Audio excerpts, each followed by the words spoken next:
do professor Hélio Couto sobre PNL, justamente sobre a programação neurolinguística, porque nessa oportunidade o algoritmo entendeu que eu realmente estava procurando, né, mais sobre a PNL, sobre a programação neurolinguística, e recomendaram o vídeo dele, do professor Hélio Couto. E aí eu comecei a assistir o vídeo, né, mas eu não entendia muito bem, porque a linguagem dele, né, quem conhece aqui o professor Hélio Couto, quem não conhece, por favor, conheça, porque ele foi o grande responsável de todo o meu processo, né? Ele nem sabe, né, acho que ele sabe sim, porque ele é um gênio, né, as consciências, elas, né, são conectadas, e a consciência dele com certeza foi conectada com a minha, e como de, nossa, milhares de pessoas já.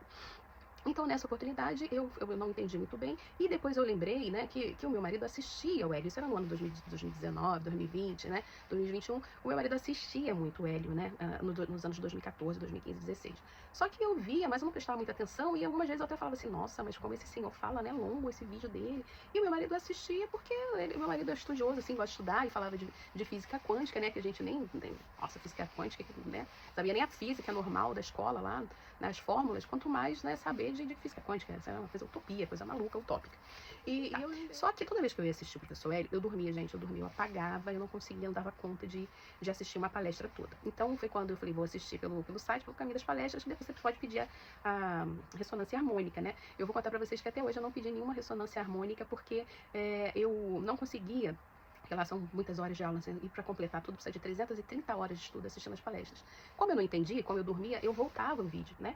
E isso eu fiquei por muitos anos voltando esses vídeos para poder entender esse processo. E ele mesmo falava, olha, não peça a onda, não peça a ressonância se você não entender o que significa isso aqui, se você não entender como é que é feito esse trabalho. Porque você vai criar muitas sombras, suas sombras vão gritar, e as coisas, ao invés de fazer o que você quer, os arquétipos que são enviados nas ondas, eles vão bater nos paradigmas e as coisas vão dar erradas, né? Então eu era muito medrosa, eu sempre fui uma pessoa assim, muito medrosa. Então eu não pedia onda, né? Como eu não pedi até hoje, até porque eu já entendo esse processo todo, né? E eu sei como funciona agora, eu consigo fazer essa alquimia mental sozinha, né? Com tudo que eu aprendi, então eu não precisei, né? Da onda do Hélio, pedir a ressonância. Mas eu dormia. Mas, contudo, algumas coisas que ele falava, eu não concordava. E vocês vão entender por quê. Eu não concordava, primeiro porque eu não entendia muito bem, e segundo porque eu era gente religiosa. Eu era crente, eu era evangélica, né? É bem isso aí. Eu era evangélica e eu estava inserida num contexto religioso, e tudo pra mim que não era Deus era diabo, claro, né? Então eu via diabo em tudo, eu via tudo, eu estava traindo Jesus, eu estava traindo Deus, eu estava sendo contra tudo, né, que eu tinha aprendido na igreja, na Bíblia, e aquilo eu estava fazendo tudo muito errado. E à medida que eu ia pensando isso, eu ia me sentindo mais culpada e não entendia nada, né, do que acontecia ali nas aulas do Hélio. E contudo, nesse meio do caminho, eu tive um processo de catarse, né? Que era lutando com essa minha culpa, lutando com essa minha situação, trabalhando com a hipnose clínica, entendendo que mexia um pouco, não diretamente, mas mexia um pouco nas questões espirituais, porque cada pessoa é um oceano, né? De infinitas gotas. Então, cada pessoa que eu atendia tinha uma crença, tinha uma situação, trazia um conflito diferente, e eu tinha que me adaptar ali e ser o mais científica, né? O mais profissional possível para não julgar, né? Para não julgar aquelas questões que eu considerava algumas presas nas questões de moralidade, de tudo que vocês possam imaginar.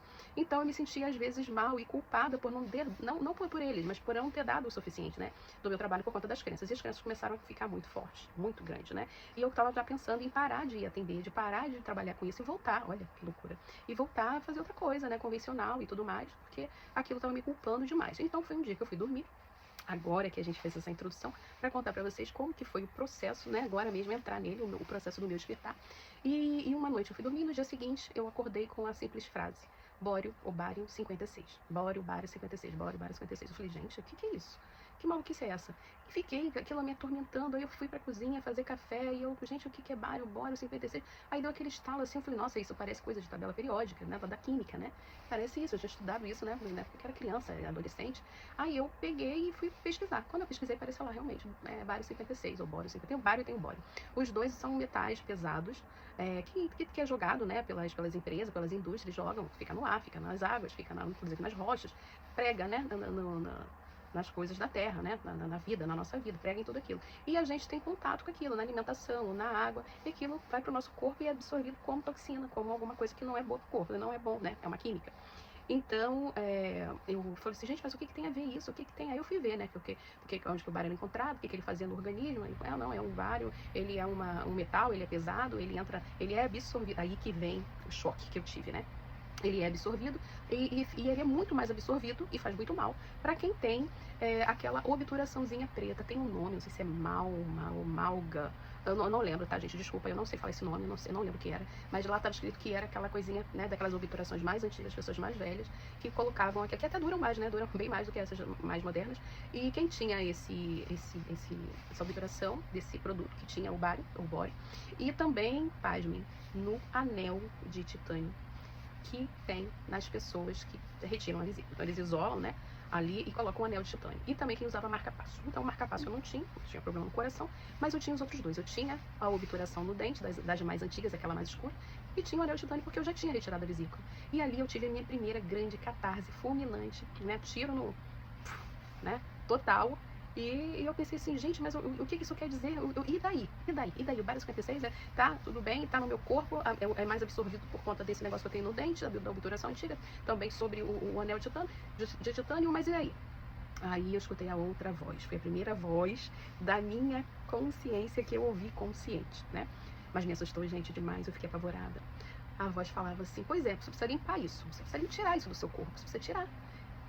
A gente só vai conseguir acessar a sua pineal, né? A gente só vai conseguir abrir o seu campo de entendimento, te dar mais entendimento, se a gente melhorar a sua pineal. A sua pineal está muito calcificada, está muito rudimentar, está muito endurecida, de você limpar isso.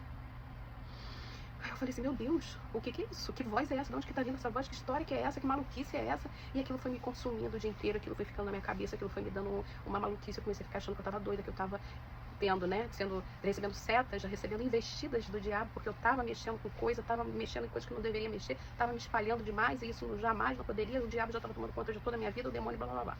Aí eu falei, quando eu não aguentava mais pensar naquilo, gente, imagina só, você em casa sendo atormentada pela sua própria mente. Aí eu pedi falei, Deus, me perdoa, eu ajoelhei, gente, ajoelhei lá, falei, me perdoa se eu tô fazendo tudo errado, se eu tô olha só, se eu tô sendo horrível, se eu tô fazendo tudo errado, se eu tô no caminho errado, se eu tô recebendo sinais de coisas ruins, né, de espírito, de demônios, de diabos, de legiões de diabos, né, por favor, me mostra, ou então afasta de mim, né, ou me dá uma luz, me dá um sinal do que é isso, do que tá acontecendo comigo. Gente, vocês não vão acreditar não. Quando foi no final da tarde, o meu marido chegou do trabalho e era dia 8 de março, o dia da mulher. Dia emblemático, então eu não esqueci. E meu marido trouxe pra mim uma lembrancinha que a secretária dele tinha mandado pra mim, porque lá eles fizeram uma confraternização do Dia da Mulher no trabalho dele, e ela separou, das coisinhas que elas deram lá pras mulheres, ela separou uma pra mim e mandou. Quando eu abri, gente, vocês não acreditaram. Quando eu abri, gente, era uma garrafinha, né? Não, peraí, deixa eu voltar um pouco mais pra trás. E falou assim, ó, eu perguntando, mas tá, e daí como é que eu vou limpar isso, né? Como é que eu limpo? Aí eu recebi a instrução. Olha, você pega uma garrafa de vidro, uma jarra de vidro, você coloca um cristal branco lá dentro, você coloca um cristalzinho branco lá dentro, e primeiro você vai desenergizar, desmagnetizar esse cristal, você vai lavar ele com sal e com açúcar, você vai colocar no fundo dessa jarra, vai encher, cobrir com água limpa e filtrada, e você vai bebendo essa água que é pra gente limpar esse bório de você, porque a gente vai e tem muita coisa pra te falar. Aí eu entrei em desespero, foi aí que eu entrei em desespero, que eu fiquei doida, fui maluca, que foi eu ajoelhei e pedi a Deus pra me dar um sinal. E quando chega meu marido com essa lembrança da secretária, que me dá, que eu abro, era uma garrafinha de vidro, escrito assim, ó, hidrate as suas ideias. Gente, eu quase morri, eu comecei a chorar, meu marido não entendeu nada, eu comecei a chorar com a garrafa na mão, caindo, sabe aquela cena de novela, de drama, assim, ó, que era da lá da Sucateira e da Laurinha Figueiredo, que a pessoa vai caindo, é só antiga, tá, gente? Vai caindo assim, vai... né, chorando, aquele drama, aquela vitimização toda, e eu ganhei a garrafinha para hidratar as minhas ideias, né? Aí vamos pro plano. Aí eu olhei lá nos meus armários, a garrafa eu tinha a jarra de vidro com tampa de cortiça, mas jarra eu tinha lá. Tem a água? Tem água aqui filtrada, tá ok, tudo bem, mas e o cristal? Como é que um crente tem cristal? Crente não tem cristal, né, gente? Como é que eu tinha cristal? Não tinha. Aí eu pensei, onde que eu vou achar esse cristal? Aí eu pensei de comprar na internet, Mercado Livre, eu vou comprar no Mercado Livre. Mas só que eu queria rápido. Tinha muita pressa de fazer isso. E nesse meio tempo, eu lembrei que perto da minha casa, eu morava em Copacabana, no Rio de Janeiro, nessa época. Eu lembrei que perto da minha casa, bem na minha rua, tinha uma galeria. E ali dentro tinha uma casa, né, que vendia produtos esotéricos, entre outras coisas, né? Nem vou falar que a gente chama casa de macumba, que chama casa de encosto, casa de espírito, né? Tudo aquilo é aquele preconceito que a gente faz, né? Então eu tinha que entrar na casa de materiais religiosos, né? Ou uma casa esotérica, talvez, mas era mais para material religioso, não era esotérico, não, material religioso mesmo. E eu tinha que entrar ali para comprar esses cristais, porque lá eu sabia que vendia porque eu passava e via, né? E eu entrei na loja, comprei o cristal branco, muita, né, cara, você imagina, gente, eu me sentia muito mal fazendo isso, muito mal. Mas ao mesmo tempo que eu me sentia mal, eu me sentia bem. Era um negócio que eu não sabia explicar. Eu me sentia mal, mas eu sentia, tinha que estar fazendo aquilo, entendeu? Era pra eu fazer aquilo. Aí eu fui lá, comprei o cristal, foi até bem baratinho, foi tipo assim, R$2, assim, um cristalzinho branco, sabe? Eu levei pra casa e fiz tudo e ouvi a voz. Agora você tem que purificar a sua água, você tem que colocar elementos na sua água que vai te cobrir, vai te curar. Não serve só você beber água, tá? Então o que eu tenho que fazer? Você tem que fazer com que essa água se encha de coisas boas pra você poder beber, pra gente poder limpar isso de você. Eu só pensava em Salmo 91, né? Porque eu pensava Salmo 91, um salmo de proteção, é um salmo que quando você tá com medo você usa, e veio na minha mente fazer isso. E também Ho'oponopono, nessa época eu já conheci o Ho'oponopono, da Beth Russo, aqui da própria plataforma. É uma menina maravilhosa que trouxe esse ensinamento pra gente, né? O ensinamento já existia, né? A ferramenta já existia, mas ela que foi que divulgou pra gente aqui no Brasil, né? A técnica do Ho'oponopono, que é aquela de você dizer, fulano, abençoado, sinto muito, por favor, me perdoa, sou grata, eu te amo. E eu fazia, né? Porque eu achava que era um processo. Eu sentia um pouquinho de medo também, porque eu era muito medrosa nessas questões de ofender a religião, né? De afetar a religião. Então eu fazia Ho'oponopono, que era o que me conectava bem, e fazia também, né? O Salmo 91, que era pra me proteger de tudo quanto era coisa ruim, se ali estivesse. E assim eu fiz. Eu fui, coloquei o CD, eu achei o CD, olha a antiga. Eu coloquei o vídeo, né? O vídeo áudio, que tinha lá já o novo Salmo 91 com o Ho'oponopono junto. E eu vou deixar ele tocando, ele nem fiquei, né? Vou deixar esse CD tocando, energizando essa água aí, depois eu volto pra beber. Aí ficou lá tocando a noite toda, no outro dia eu comecei a beber água. Gente, não passou, acho que não se passaram 2 dias. Vocês não vão acreditar no que aconteceu, eu também não acredito. Eu também não acredito. Eu bebi água e de tarde eu tava assim, acho que nesse dia eu não tinha paciente, eu não sei, né, exatamente, eu não lembro muito bem. E eu sentei assim no sofá e eu fiquei olhando para uns prédios, eu morava em prédio, eu fiquei olhando os prédios assim, né, assim, com um olhar perdido, tipo, mente ponto zero, né, com aquele momento que você não tá pensando em nada e você tá presente, você tá no processo presente, né, da sua mente, ali só contemplando. E nesse momento eu tive uma catarse muito forte. Eu comecei, que hoje eu sei que eu entrei nos meus registros acásticos, né? Isso é um papo para um vídeo mais pra frente. Eu entrei nos meus registros acásticos. Os meus registros acásticos, eu me via gorda, muito gorda, e não conseguia entrar em nenhuma roupa, e não conseguia rindo, né, com aquele sorriso amarelo, porque o gordinho, ele tem esse processo, ele faz o sorrisinho amarelo, ele quer ser brincalhão, pra ele poder ser aceito, né, pra ele não receber muitas críticas. Então ele é meio engraçado, assim, meio palhação, né? E assim que eu era, e foi assim que eu me vi. Comecei a me ver com roupa de palhaço, comecei a me ver triste, horas fazendo aquele papel de palhaço, muito gorda, tentando botar uma roupa, comprar uma roupa e não achando um número, né? E tudo mais. Aquela época, gente, eu já tinha emagrecido um pouco, né? Aliás, eu tinha emagrecido muito, porque quando eu decidi, eu vou voltar um pouquinho para vocês entenderem esse meu processo do engordar e emagrecer, tá? Nada contra a pessoa ser gorda ou magra, a gente não tá falando disso, a gente tá falando de mentalidade, de mente, porque que a gente não tá normal, né? Porque a obesidade ela também não é algo normal, né? E eu realmente não tava normal, tava doente. E quando eu saí das escolas, que eu decidi essas mudanças que eu queria mudar, que eu não queria mais trabalhar na educação, que eu estava com alguns processos negativos, né, com situações das próprias crianças e de não aprender, de não ensinar, enfim, não vou entrar nesse mérito. Eu estava muito cansada daquilo e eu estava muito gorda e eu procurei um médico, né, e esse médico foi uma nutricionista e também que também era endocrinologista. E ela fez uns exames em mim e eu estava só com os hormônios, né, os hormônios baixos, né, e ela ajustou e eu comecei a fazer uma dieta e perdi algum peso, eu estava nesse processo, eu já tinha perdido alguma coisa, não era muito, mas tinha perdido. Então, mas essa coisa do excesso de peso sempre me assombrava, estava sempre me assombrando. E foi então que dentro dessa minha memória casca, dessa minha visão que eu tive, porque eu estava de olho aberto, eu não estava dormindo, eu não estava sonhando, nada disso, tudo olho aberto, tudo acordada, lúcida, consciente, tudo isso. Então foi ali entraram essas memórias, né, como eu fazia com meus pacientes, né, no processo da hipnose, essas imagens vinham, e à medida que essas imagens vinham vindo, eu criava muita raiva, eu ia ficando com muito ódio, com muita raiva, muito ódio, muita raiva, e quanto mais eu via, mais eu tinha ódio, eu tinha raiva e eu tinha vontade de me machucar, eu tinha vontade de me bater, eu tinha vontade de me fazer tudo de ruim, sabe, de bater naquele corpo gordo, naquela pessoa palhaça, naquela pessoa triste, naquela pessoa que se deprimia, mas que estava sempre rindo, estava sempre brincando. Ninguém nunca desconfiou que eu tinha depressão, porque eu era sempre muito alegre, eu era sempre muito brincalhona, eu era sempre muito boba. Então ninguém percebia que dentro de mim tinha tudo isso, né? E naquela memória eu comecei a ver aquilo tudo. E comecei a querer entrar em luta corporal comigo. E nessa hora, gente, eu lembrei muito daquele filme Black Swan, o Cisne Negro, né?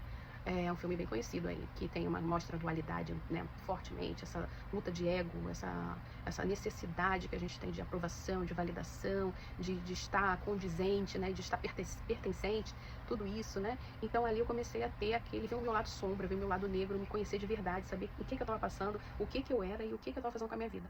Aquilo tudo ficou pra mim muito claro, foi clareando, mas ao mesmo tempo eu comecei a querer entrar em luta corporal comigo e me machucar. me bater, né? O tanto de ódio, ali eu vi o tanto de raiva, o tanto de ódio, o tanto de não estar conectado comigo mesmo, de não estar bem comigo, de colocar uma máscara, do riso, da bobeira, da piada, da gracinha, para poder esconder algo que estava muito doído dentro de mim, sabe? E aquela tarde foi uma tarde assim de luta corporal, de luta mental, de catarse, de agonia, de conflito, de verdades vindo, né? Eu lembro muito do vídeo, professor, que ele fala assim: quantas verdades você aguenta? Não aguento mais, pode parar. Aqui eu já não suporto, já não consigo ir muito por aqui. E foi assim. Foi aquela tarde toda naquela agonia, naquela confusão, com muito ódio. Eu fui entendendo todo aquele meu processo do porquê que eu engordava, de quem que eu tinha raiva, era de mim mesma, por que eu me punia, por que eu me auto-sabotava, por que eu eu comia, por que eu tomava muito refrigerante, por que eu não dormia direito, por que eu fazia tudo para os outros, não fazia nada para mim, por que eu cuidava sempre da casa, né? Eu comprava muita coisa para casa, né? Eu nunca comprava nada para mim porque eu não me sentia bonita, não me sentia merecedora, né? Eu não conseguia comprar nada para mim, então eu comprava em excesso coisas para casa, né? Comprava muito jogo de prato, muito copo, né? E hoje eu tenho essa acumulação de prato, de copo, né? E hoje eu vivo uma vida muito mais minimalista por conta disso. Hoje eu falo assim que eu só quero o prato básico, não que eu não gosto de coisas bonitas, de comer no prato bonito, de ter uma taça bonita, eu gosto, mas não naquela loucura de comprar coisas para casa para poder me anular, para poder focar ali na casa. Muita coisa, né, gente? A cabeça da gente, a mente, né? E os gatilhos e essas memórias que não são nossas, que são criadas, né? Pela gente mesmo, pela Matrix, por todo esse processo encarnatório, por todo o processo da terceira dimensão, né? Então a gente fica preso nesses submundos da nossa mente, né? E isso eu aprendi muito bem e desenvolvi muita coisa, muito aprendizado nesse processo de terapia, de terapeuta, de trabalhar com pessoas, de desenvolver os próprios mapas, de entender muita coisa sobre a questão do ego e da divindade. Quando é o ego que fala, quando é a divindade, quando é essa voz da consciência, quando é a nossa vontade, aquela nossa vontade boba, aquela nossa vontade infantil, conseguir diferenciar tudo isso, né? Fazer aquelas 3 perguntinhas que eu vou ensinar para vocês fazerem, que é quando a mente da gente está nessa confusão, né, em troca, com aquela entropia, só pensando coisa ruim, só acumulando troço, com aquela ansiedade, querendo resolver tudo no grito, na pressa, obrigar os outros a fazer o que a gente quer, ou obrigar as pessoas a darem mais do que elas podem dar, né? Tudo isso é um processo muito grande de acúmulo de aprendizado da gente mesmo. E eu sempre falo para meus pacientes, quando vem essa entropia, quando vem essa ansiedade, quando vem todos esses sentimentos, você sentir que você está vibrando mal, você está vibrando em polaridade de árvore de baixo, né, árvore da vida de baixo, essas árvores que são mais do umbigo para baixo, são mais mundanas, que prende acopla a gente na Matrix, eu falo para eles, façam as 3 perguntinhas. A primeira, por que eu estou atraindo isso? Porque é toda a gente, né, gente? Vocês vão entender isso. Por que eu estou atraindo isso? Né? O que está me conectando a essa situação? Aí você vai fazer aquela lembrança, vai pegar todas as memórias de trás e você vai entender por que você está atraindo aquilo ali, né? A segunda coisa, o que eu tenho que aprender com isso? A segunda coisa é, o que eu tenho que aprender com isso? O que isso está me ensinando? Porque a gente pensa que a gente está sendo punido. Ou então que é o outro que está fazendo mal, que é o outro que tá interferindo, o outro que está negando a gente o direito de ter, né? Então a gente faz muito esse movimento. Então o que eu preciso aprender com isso? O que eu estou aprendendo com isso? Eu tenho aprendizado. E o último são 2 perguntas em uma. O que eu tenho que reter e o que eu tenho que soltar? Porque tem horas que a gente tem que soltar. Tem hora que a gente tem que parar de resistir. Resistência é uma palavra muito do ego. A gente quer resistir, a gente quer tirar pro braço, a gente quer fazer na força do ódio, na força da pressão, e isso não vai resolver, não vai. Isso vai jogar a gente cada vez mais para dentro da Matrix. As coisas ruins vão acontecer pelas leis, né? Não as leis de atração, acaba sendo lei da atração, mas pelas leis de vibração. A gente vibra mal, vibra ruim, a frequência vibratória cai, né? Que é aquela frequência medida em hertz, cai, vai para debaixo e a gente começa a vibrar muito mal, muito ruim e tudo errado, né? A tal da lei de Murphy, nada está tão mal que não possa piorar por conta das leis de vibração. Se a gente continuar vibrando em situações e sentimentos ruins e querer resolver tudo no ego, dá errado, né? Então a gente tem que fazer essas 3 perguntas. Por que eu tô atraindo? O que eu preciso aprender com isso? O que eu preciso soltar ou reter? Com essas 3 perguntinhas você mata qualquer charada, sai da entropia rapidinho, aumenta a sua frequência e vai viver a vida com plenitude, né? Com governança. Que é isso que a gente quer e precisa dentro desse processo da Matrix. Então, ali, essa minha primeira catarse, tá, gente? Então eu vou encerrar o vídeo contando isso, né, sobre essa primeira fase do meu despertar, que foi com esse processo de água, né, de tabela periódica, e depois eu fui entender tudo isso. E, contudo, eu comecei a juntar os pingos, né, juntar os quebra-cabeças. Nessa mesma semana eu fiquei mal, tá? Não fiquei bem, fiquei mal, fiquei num processo límbico, assim, de estar, tipo, num limbo, né, da minha própria mente, de não entender nada, de não ter quem me ajudasse, eu não tinha aquilo que eu ia falar isso pra quem? Eu falo para meus pacientes, olha, essa mulher é maluca, né? Ela é doida, não pode ser terapeuta de ninguém, porque ela tá maluca. Eu até mesmo achava, né, que eu estava passando por esse processo de esquizofrenia, sei lá, né? Comecei a ler sobre esquizofrenia, as coisas malucas que a mente da gente faz. E foi esse processo, assim, difícil, arrastado. E eu lembro que nessa mesma semana, eu fui no shopping, no Barra Shopping, morava próximo do Barra Shopping, no Rio de Janeiro, e eu fui numa livraria, eu gostava muito de livros, né? Eu estava procurando livros, né? Sei lá, procurando alguma coisa num livro, eu gosto muito de livro, queria um livro para ler, e eu tenho uma história de um livro que seja no próximo bloco, próximo vídeo, acontece para vocês. Eu estava lá procurando um livro e a primeira coisa que eu vi foi uma pilha de livros com mandalas, né? Com as mandalazinhas. E eu quero livro para colorir, tanto para pessoas que têm ansiedade quanto para criança. Aí eu fui olhar e na hora que eu abri o livro, que eu vi a mandala, parece que elas começaram a se mexer, começaram a fazer aqueles movimentos assim, e eu saí correndo da livraria, achei que eu tava ficando doida e fui procurar a mandala, o que tinha a ver mandala, o que tinha a ver mandala, o que é mandala? Vocês estão me assombrando de novo, já começou tudo de novo. E ali, né, eu li que as mandalas, elas são mágicas, inclusive são sagradas, né, que eu posso vir com um vídeo para vocês aqui só para falar sobre a geometria sagrada, sobre as mandalas sagradas, né, e tem tudo a ver com o nosso código genético, tem tudo a ver com os átomos, com as células, né, com todo o nosso processo orgânico, biológico, inclusive do planeta, da formação do mundo, de como acontece o mundo, de como acontece, né, as esferas de luz do nosso próprio organismo, do nosso próprio corpo, da nossa própria existência, as mandalas e os, né, aquela geometria, ela tem tudo a ver, aquelas formas, né, aquelas formas geométricas, elas têm tudo a ver com a nossa existência, né, e ali foi outra catarse, outro negócio que foi jogado assim pra mim, que ó, eu ficava assim maravilhada, ao mesmo tempo que eu ficava maravilhada, ficava com medo, ficava com culpa, ficava horrorizada e só ia, né. E o professor Hélio, nesse rolê todo, ele era aquele que estava ali, né, sempre com uma palestra de acordo com aquilo que eu estava vivendo. E eu dormia, gente, era eu botar o Hélio, eu dormia. E depois eu fui entender que aquilo precisava ir para dentro do meu inconsciente, para eu poder, né, dormindo, né, eu quebrar aquelas correntes, aquelas crenças limitantes, todos aqueles paradigmas que eu tinha para poder receber, né, as instruções, receber das fontes superiores, dos ascensos, dos mestres ascensionados, as informações que eu precisava. E à medida que eu ia atendendo meus pacientes, eu ia recebendo também downloads para poder atender todo o caso que eu ia atender. Antes eu recebia alguma coisa que eu ia precisar para atuar ali, né, para atuar naquele caso. E assim foi por esses anos todos. Eu continuo terapeuta, continuo sendo uma hipnoterapeuta com PNL, né, trabalhando com várias ferramentas, trabalhando com mapas mentais, uns que eu comprei, outros que eu mesma desenvolvi durante o processo. Eu faço um mapa mental hoje de qualquer maneira, de qualquer forma, inclusive se você quiser um mapa mental meu, você me fala aqui, você me diz, que eu mando para você gratuitamente, é um presente meu que eu vou dar para vocês, né? Pode me pedir aqui nos comentários se vocês querem um mapa que eu mando para vocês, de acordo com a questão, né, com a queixa. Eu mando um mapa e interpreto e vou ter um super prazer em fazer isso, porque eu realmente amo fazer. Foi um presente que me foi me dado, né, pelo universo, por Deus, pelo todo, pela divina consciência de luz, e eu amo poder ajudar, tá bom? Bom, esse foi o meu primeiro relato, o meu primeiro testemunho sobre o meu processo de despertar da consciência. Espero que vocês tenham gostado. Por favor, se inscrevam no canal, dêem um likezinho pra mim, comentem tudo, falem se vocês gostaram desse vídeo, se vocês estão passando por isso, como é que tá o processo de despertar de vocês, se vocês sabiam que era assim, se vocês estão aprendendo, o que vocês estão aprendendo e o que está acontecendo. Conta pra mim aqui que eu vou amar saber e eu vou responder todos vocês, tá bom? Um beijo, muito obrigada por estar aqui até agora, por ver tudo isso. E nos próximos vídeos eu vou contando mais sobre o meu processo. Tem mais catarse que vocês vão ficar, ó, de queijo caído, de entender como que todo esse processo é lindo, gente. É lindo demais. Um beijo e gratidão. Até a próxima, até o próximo vídeo.